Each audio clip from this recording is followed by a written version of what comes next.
I'm going to do an experiment.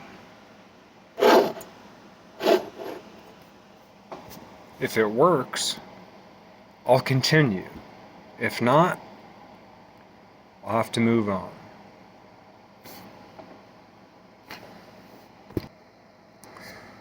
First, a remembrance of, I call it the bloodless sacrifice, even though every sacrifice has blood.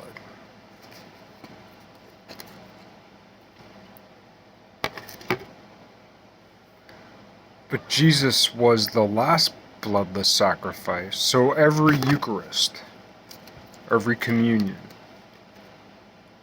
is a bloodless sacrifice that commemorates, in space-time,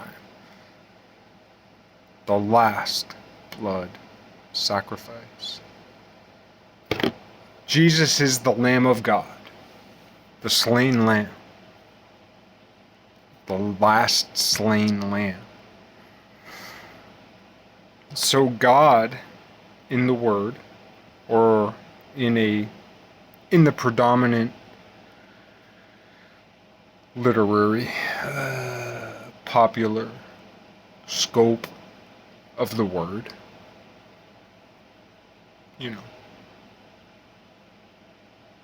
at its most basic level, Jesus is as associated with the Lamb, like an actual lamb,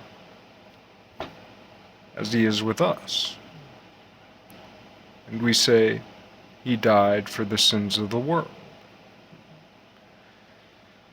But rarely, if ever, do we commemorate in recognition, in festival.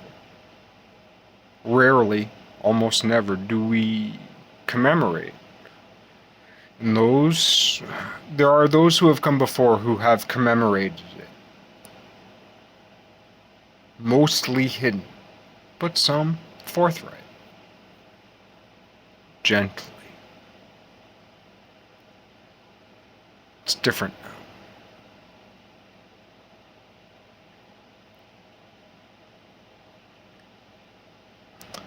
The infection, the boil, has risen to the surface from far below.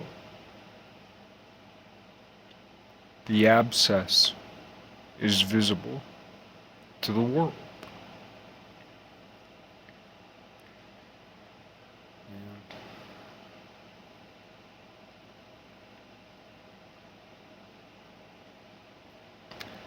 That abscess is in the process of being punctured. In slow motion, but it is inevitable.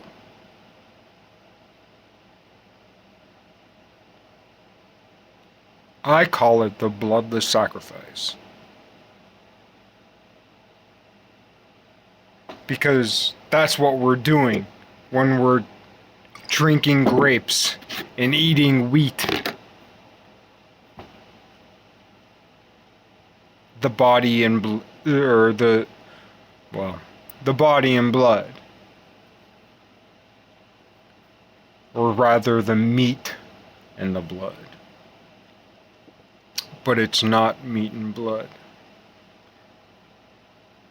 The Last Supper. The Eucharist is the Last Supper. The Last Supper is the last Passover. All the disciples thought they were going to eat the slain lamb, like an actual fucking lamb. The best of the breeds. They thought they were getting the best of the breeds. What did they get? The best of the fucking bread. The best of the bread. B-R-E-A-D. The best of the bread. B-R-E-D. The culmination of all breeding up through the lens, the oculus of Mary. Right. Sorry for being like that about it. Let's talk about it for real instead of for fake. That's all.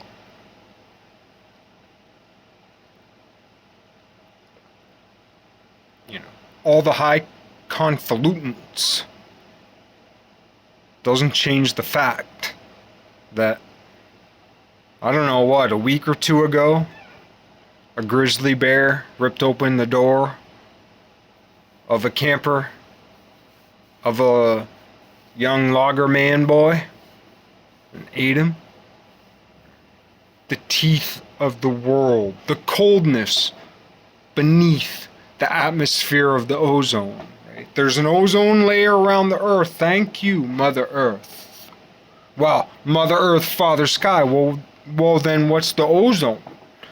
The ozone, right? And there's different types of ozone, because most ozone, as we know ozone, isn't good for us on an individual level. But collectively, that ozone is great for us. Depends what we mean by ozone. But those definitions have a dance, right? However, there is that other chemical, physical configuration of ozone, which is actually good for us. So they say. So I've heard it said. And I've paid attention, because there's ozone and there's the other ozone. The other ozone has it has a smell. It stands out. Even if we're nose blind to many, many things, that other, capital O, other ozone, that's something else, and it can be conjured by sound. And I don't know how many other ways.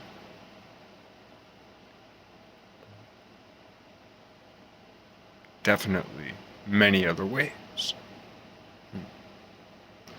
What was I trying to get to? The bloodless sacrifice. That's what I call it. I call it the bloodless sacrifice, because it commemorates the last blood sacrifice, even though blood sacrifices have only increased.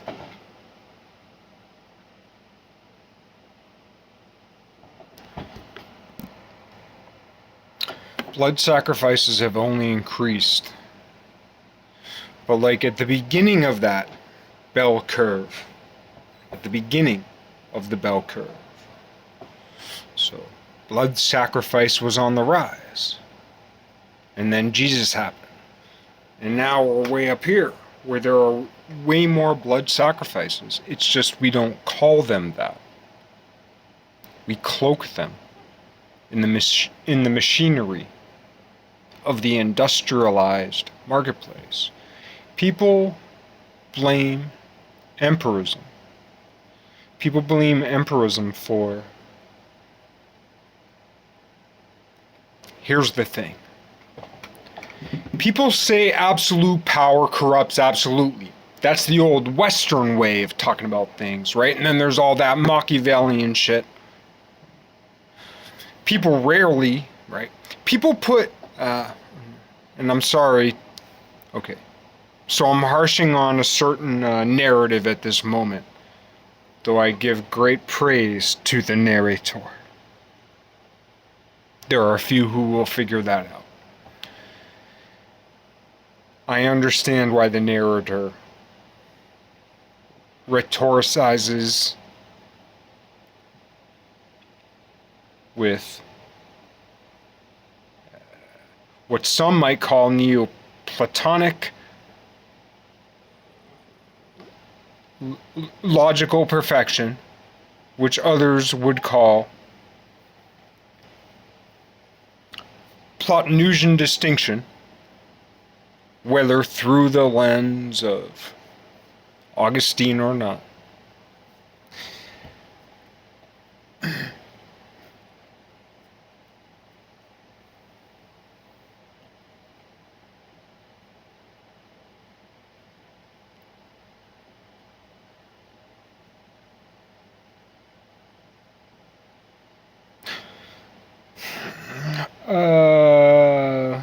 Forget that track, I'm gonna switch gears.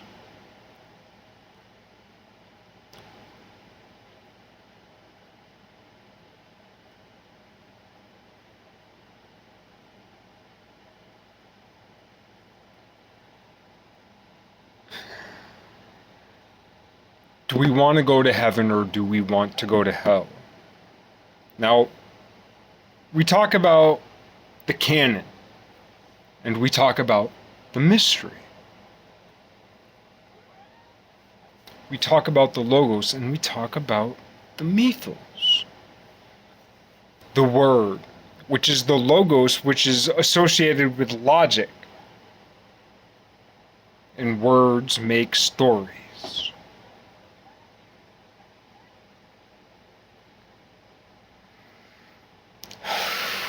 The perfect story married with the perfect logic. So then that creates two circles, and you get a vesica Pisces, right? The simplest Venn diagram. Two equiradial circles entwined, or spheres, entwined from circumference to radii by circumferential radial spheres.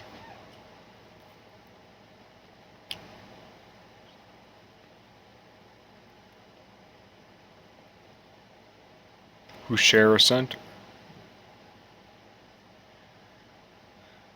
And in 3 dimensions, that's a toroid.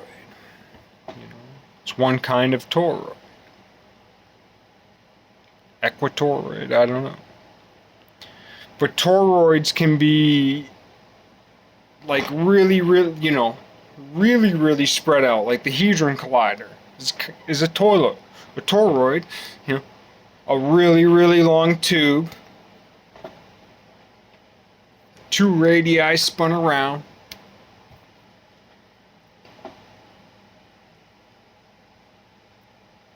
It's a bad way of saying it.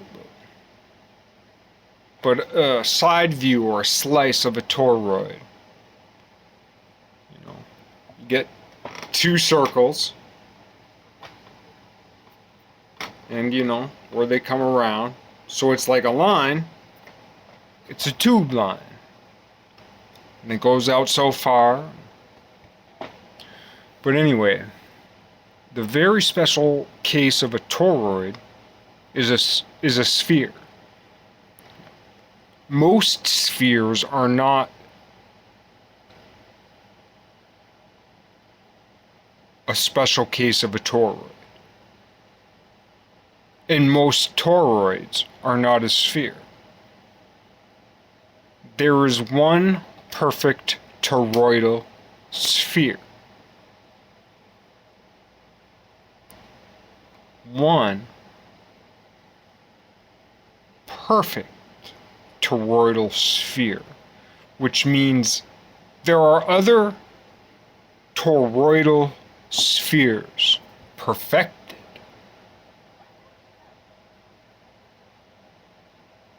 but the one perfect toroidal sphere, first of all, it's a sphere, and it's toroidal. Most spheres are not toroidal, and most toroids are not spheres. There are actually, because I deal in small numbers mostly between 1 and 7, but more like root 2, root 3, root 5. Like, basically my brain is stuck in a root 2, root 3, root 5 prism at the moment. And if you've ever seen the movie Quill, that is my root 2, root 3, root 5 prism. And if you've ever heard or read anything about Paul and his prison ship,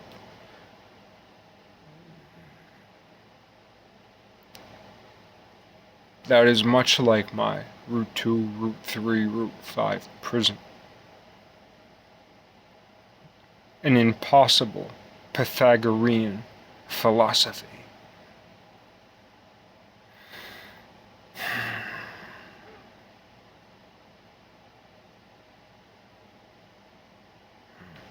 be fishers of men. Who after Jesus became fishers of men? St. Thomas. St. Thomas Didymus. Where'd he go?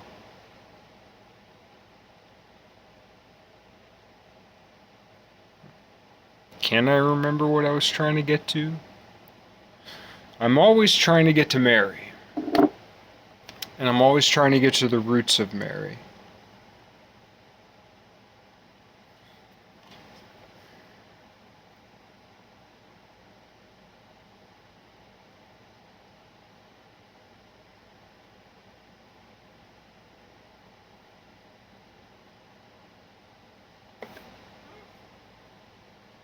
Always trying to get to the roots of Mary.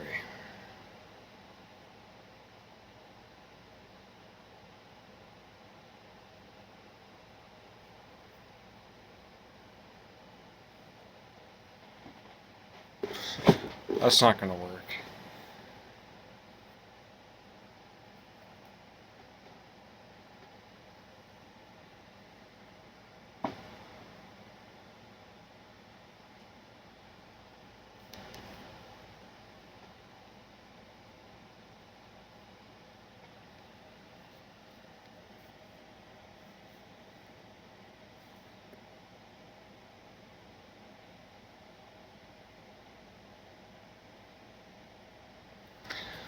Let me assure you, this is the most important piece of art in the world.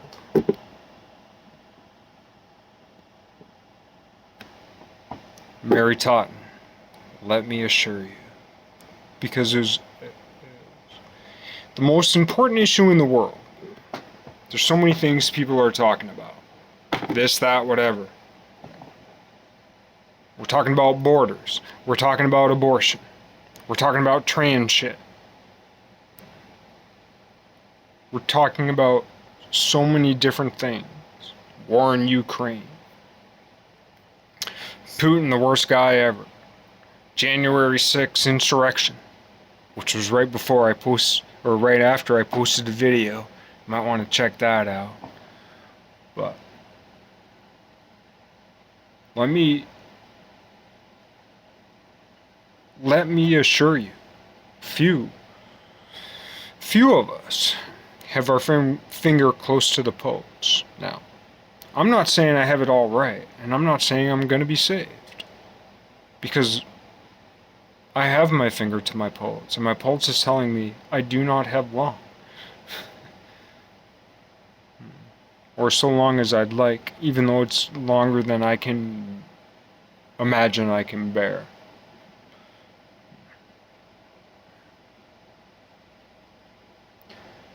Seeking Mary, Mother of God. It sounds so crazy, but what's the craziest thing in the world? No one loves anything in this world more than their mother, even if they fucking hate her.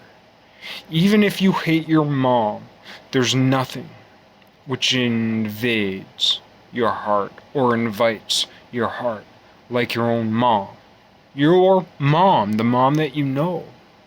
If you're an orphan, the mom you don't know. Or the mom that you adopted, or the mom that adopted you.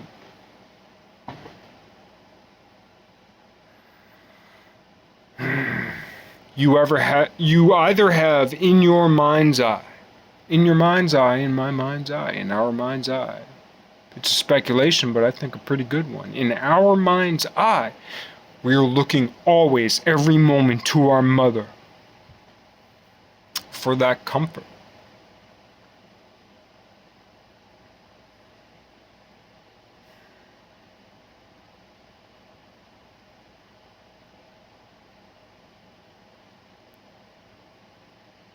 Because we can go on and on and on and on and on about praising the Father. And for good reason. The Father has a role. But the truth the truth of the philosophy of history can be summed up pretty quick. That mostly, not all,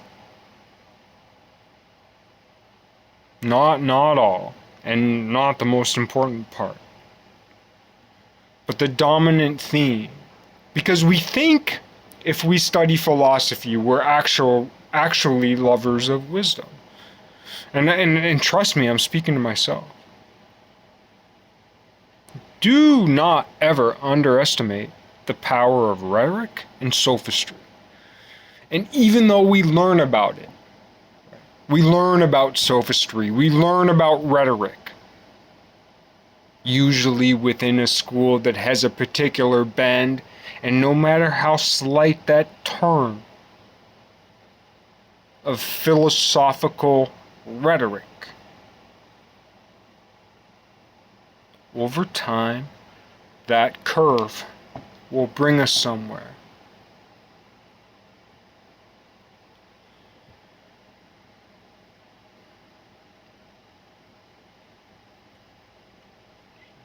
If you're of one of the schools that, these days sophistry gets a bad rap, right? Sophistry being the so-called dark side of rhetoric.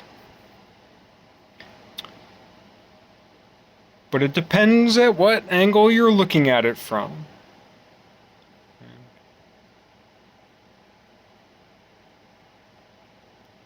Even the truth suffers from rhetorical prowess in the form of sophistry that curls, no matter how close, off point.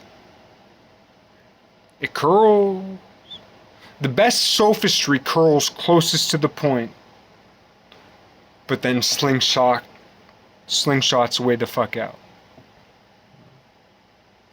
If heaven were a planet, we're not trying to get the closest flyby offshoot. We're trying to touch down. We're trying to get home.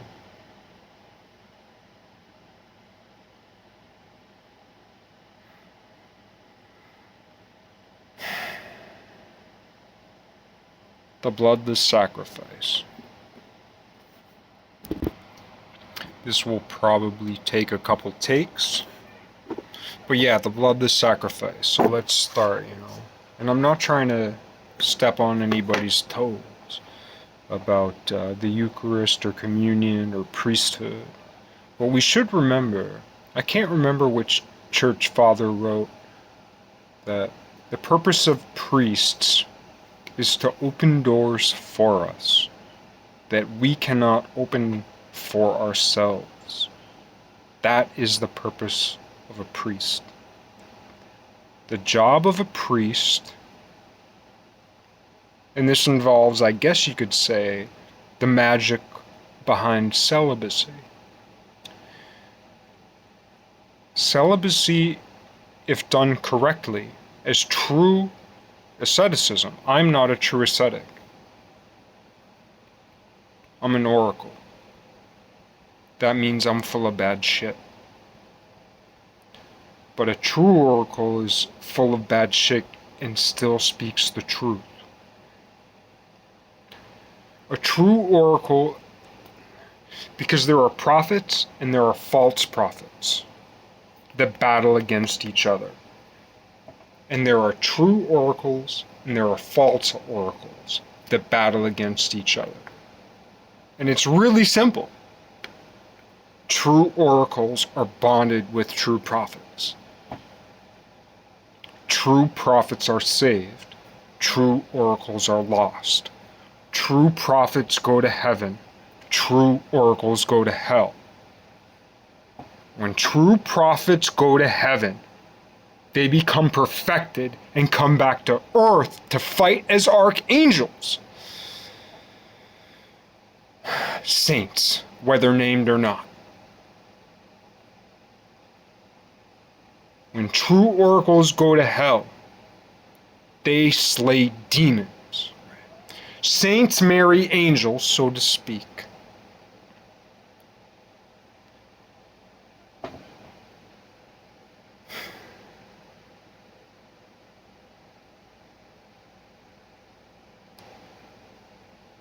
Oracles go to hell. It's a different trade.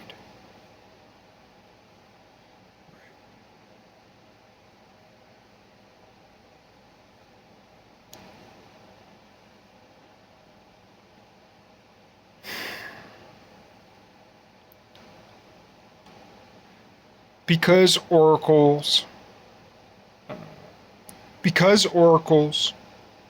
are indoctrinated to the poisons of the world. Saints are healers.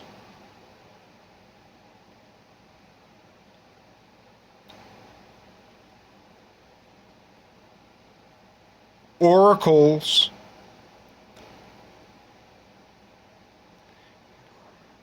Saints are the medicine. I'm working on this analogy as I'm speaking.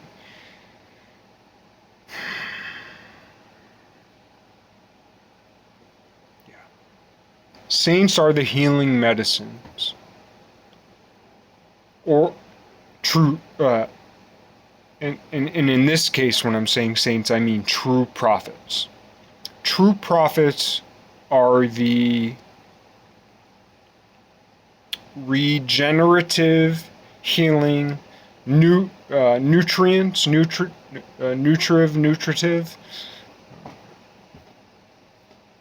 input. True oracles are the exactly right strain of antibiotic. True oracles, who are the quote-unquote sanctified, dirty ones, go to hell. They have to go to hell because they are a mole. They are a traitor to hell.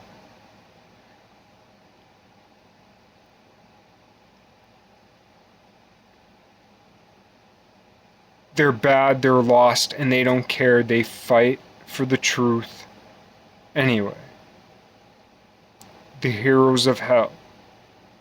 It's like in that, in like the Lord of the Rings, like the whole climax of the movie. There's pretty much two climaxes right next to each other. The king dude, Ryder, slips between the crack in the mountain and finds that hidden ghost army of traitors. Well, what's he doing? He's going into the belly of the beast, man. He's going into the bowels of hell. Why? Those are all lost souls. That's purgatory, that's hell, whatever you want to call it. And he goes there to get those souls from hell who can still be saved. If you go to hell, the story's not over, bro. And let me tell you, we're only barely coming up upon the apocalypse. And the apocalypse is not the end of the world. It's the end of the world as we know it. And the birth of a new world and a new heaven. Why? Because there are battles in the spiritual realms. Different heavenly realms. There are heavenly realms. Heaven, capital H, or it depends on how you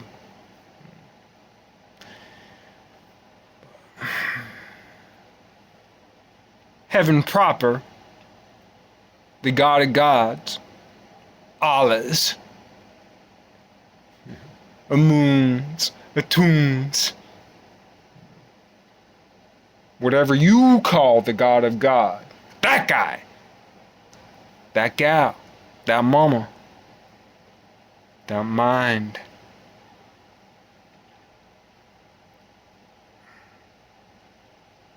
that ever eternal pregnant emptiness, that perfect structured emptiness.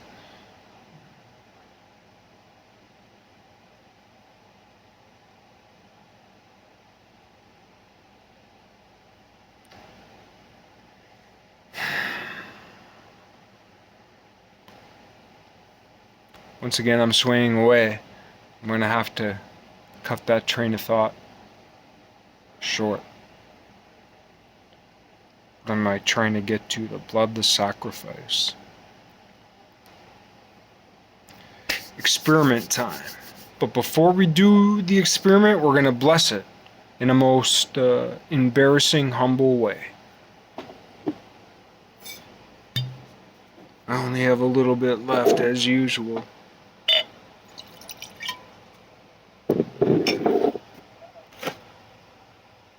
The bread.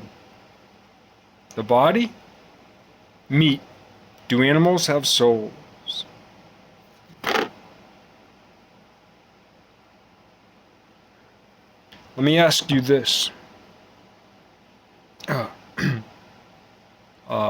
Cringe alert, or like alert, like I'm going to say something that might bother you, but for most people it won't bother.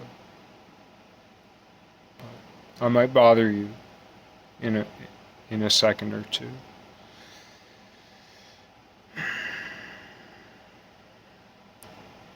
If I were to kill you and carve out a piece of your arm and then carve the skin off so it were just the meat, that little piece of blood jerky, still twitching. And if I were to, the same little piece of lamb or cattle or dove, place it right beside, could you tell the difference? Do animals have souls? What are animals made of? Mostly water, like us. Mostly water like us. And most of their water, so far as systems go, is blood. Life is in the blood. Spirit's in the breath.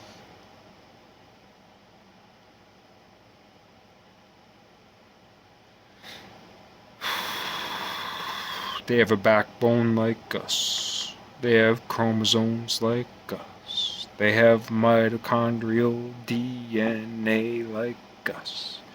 They are prokaryotes like us. They are warm-blooded like us. They have red blood cells and white blood cells like us. Souls? Nope! They ain't got none of those. We're gonna eat them because they're vegetables.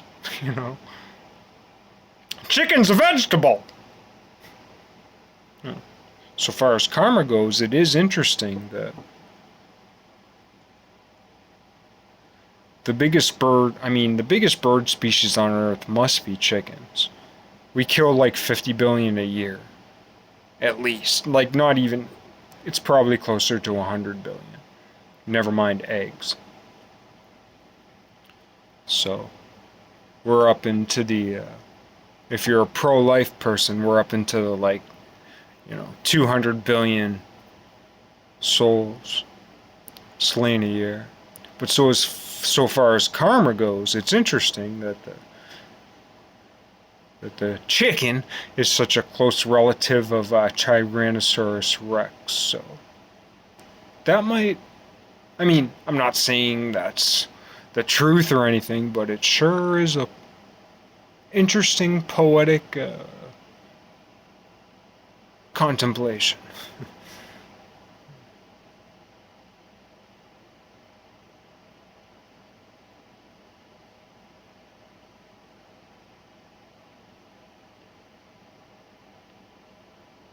bloodless sacrifice.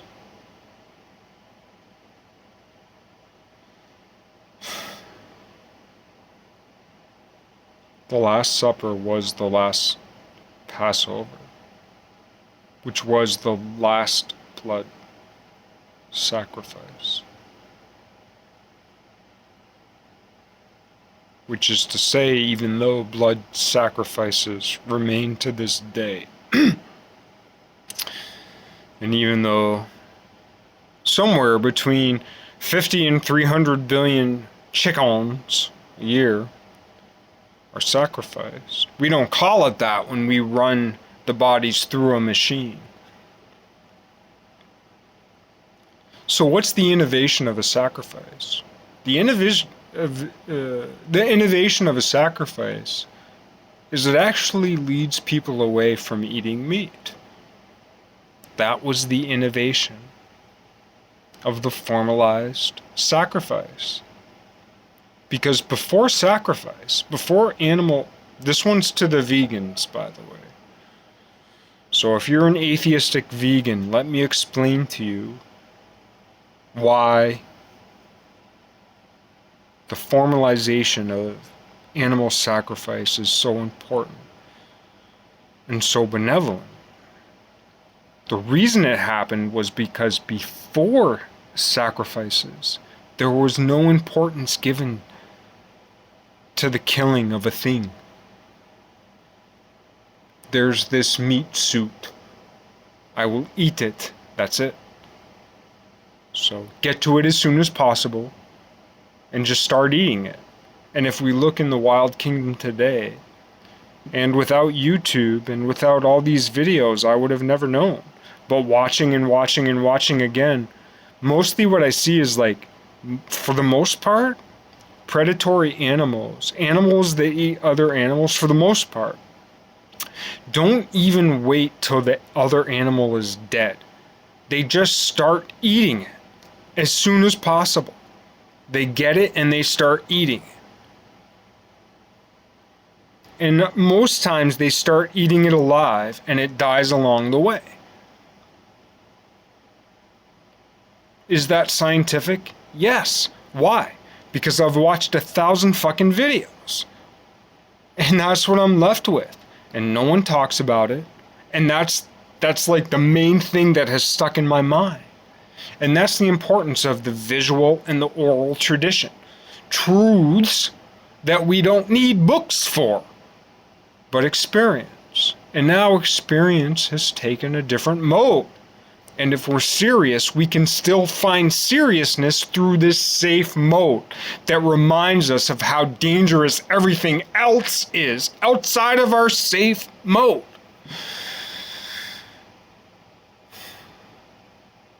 Why have we been pulled into this media? Well, if we're serious, even if we're unexperienced, even if we're excluded, even if we're some sort of suburban or urban hermit, like even if we're that type of thing, still, we're exposed to the fucking truth.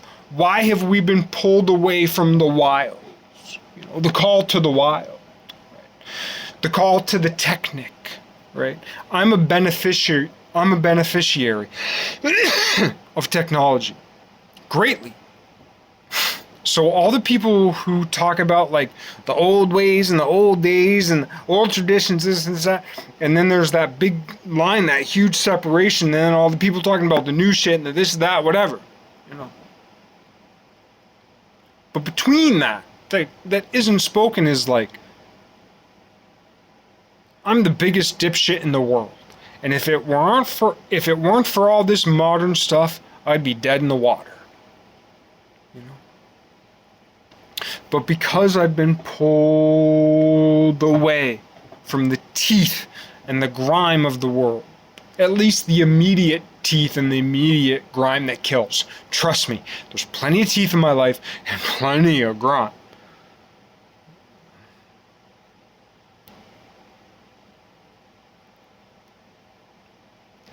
But I've been pulled away enough to be given the benefit of technology, this beautiful little phone.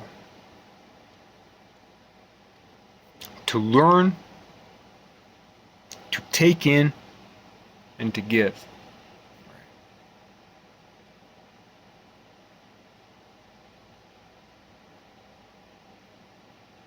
To put out.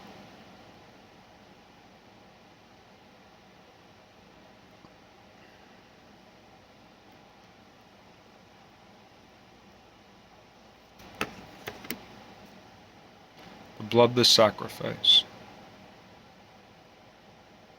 that commemorates the last blood sacrifice.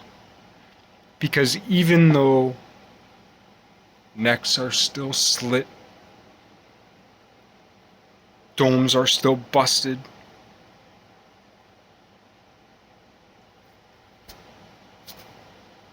guts are still poured out. Despite that day 2,000 years ago,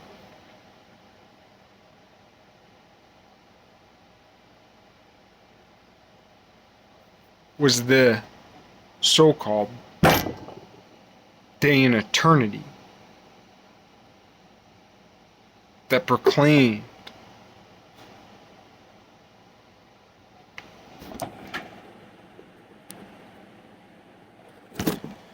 there will be a day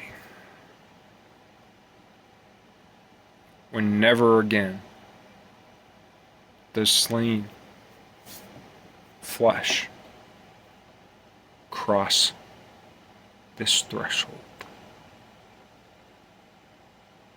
Our mouth is a threshold, and when flesh passes that threshold, every single time, eternity suffers. Every time. I shouldn't say that.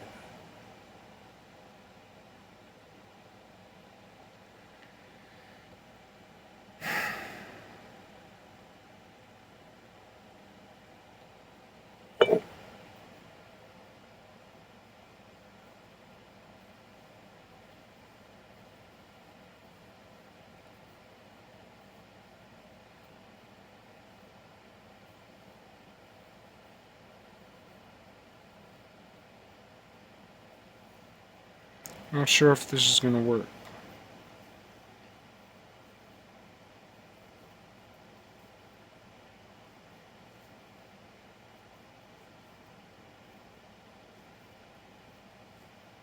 You never know what's going to work.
No souls were sent to heaven or hell in the creation of this video, even though we both died a little bit.